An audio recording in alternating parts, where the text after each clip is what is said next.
Internet سمیت تمام مواصلاتی نظام بند ہونے سے غزہ کا دنیا سے رابطہ کٹ گیا۔ حماس نے غزہ میں گھسنے والے اسرائیلی ٹینکوں کو تباہ کرنے کی نئی ویڈیو جاری کر دی۔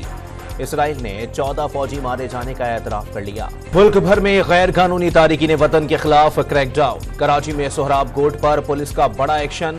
کل 17,000 سے زائد افغان اپنے وطن واپس چلے گئے۔ پنجاب سے 2,500، خیبر پختونخوا سے 2,000، اسلام آباد سے 500 اور سندھ سے 151 افغان شہری لنڈی کوتل ہولڈنگ سینٹر منتقل۔ کلیئرنس ملنے پر افغانستان بھیج دیا جائے گا۔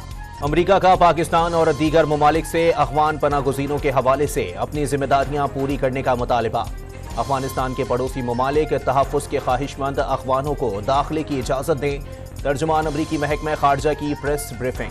افغانیوں کو امداد کی فراہمی کے لیے عالمی تنظیموں کے ساتھ رابطہ رکھنے پر زور۔ اقوام متحدہ کی پناہ گزین ایجنسی کا پاکستان سے غیر قانونی افغان باشندوں کو بے دخل نہ کرنے کا مطالبہ۔ رجسٹریشن کے لیے جامع میکینزم بنانے پر زور۔ افغان باشندوں کی واپسی کے سنگین اثرات اور ان کی جانوں کو خطرات لاحق ہو سکتے ہیں۔ UN پناہ گزین ایجنسی کے ترجمان کیسر خان آفریدی کا بیان۔ صرف غیر قانونی افغان باشندوں کو ڈیپورٹ کیا جا رہا ہے۔ قانونی طور پر پاکستان میں رہنے والے اور پناہ گزین افغان باشندے ہمارے بھائی ہیں۔ نگراں وزیر داخلہ کی وضاحت۔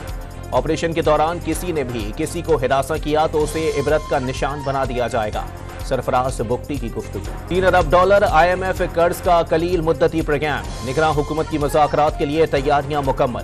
عالمی مالیاتی ادارے سے پہلے جائزہ مذاکرات آج سے شروع ہوں گے۔ پاکستان پہلے جائزے کی کامیابی سے تکمیل کے لیے پرامید۔ جائزے کی کامیابی پر $70 کروڑ کی دوسری قسط ملے گی۔ اسرائیلی طیاروں کی غزہ پر بمباری سے مزید 250 فلسطینی شہید۔ شہداء کی مجموعی تعداد 8,900 سے زائد ہو گئی۔ حماس نے اسرائیل کو مذاکرات کی مشروط پیشکش کر دی۔ اسرائیلی جارحیت روکنے، کراسنگ کھولنے اور قیدیوں کے تبادلے کے معاہدے سمیت سیاسی راستہ تلاش کرنے کا جامع منصوبہ ثالثوں کے سامنے پیش کر دیا۔ پنجاب کے بیشتر شہروں میں دھند کا راج۔ موٹر وے M2 لاہور سے شیخوپورہ تک دھند کی وجہ سے بند۔ لاہور میں اسکول کے بچوں کے لیے ماسک لازمی قرار۔ ورلڈ کپ کے اہم میچ میں جنوبی افریقہ نے نیوزی لینڈ کو شکست دے دی۔ میگا ایونٹ میں آج بھارت اور سری لنکا مد مقابل ہوں گے۔ اور گلگت بلتستان کی تاریخ میں پہلی مرتبہ نائٹ پولو میچ کا انعقاد۔ گورنر اور وزیر اعلیٰ گلگت بلتستان نے بھی میچ دیکھا۔